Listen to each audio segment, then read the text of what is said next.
പലപ്പോഴും മറ്റുള്ളവരോടുള്ള ദേഷ്യമോ അല്ലെങ്കിൽ അവരെക്കുറിച്ചുള്ള തെറ്റായ ചിന്താഗതിയോ ഒക്കെ കൊണ്ടായിരിക്കും നമുക്ക് നമ്മുടെ മനസ്സമാധാനം നഷ്ടപ്പെട്ടു പോകുന്നത്.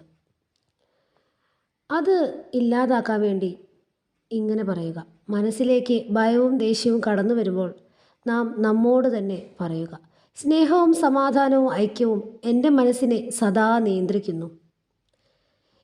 ഇത്തരത്തിൽ മനസ്സിനെ നിയന്ത്രിക്കാൻ ശീലിച്ചു തുടങ്ങിയാൽ മോശം ചിന്തകൾ നമ്മുടെ മനസ്സിൽ നിന്ന് അപ്രത്യക്ഷമാകും. നമുക്ക് ഹാപ്പി ആയിട്ടിരിക്കാൻ സാധിക്കുന്നതാണ്. കാരണം മറ്റുള്ള ആൾക്കാർ അല്ലെങ്കിൽ സാഹചര്യം എന്താണോ നമുക്ക് എതിരായിട്ട് നിൽക്കുന്നതെന്ന് നമ്മുടെ ചിന്താഗതി മാത്രമാണ്. നമ്മുടെ ചിന്തയെ നമുക്ക് പിടിച്ചു കെട്ടാൻ കഴിഞ്ഞാൽ നമ്മൾ വിജയിച്ചു കഴിഞ്ഞു.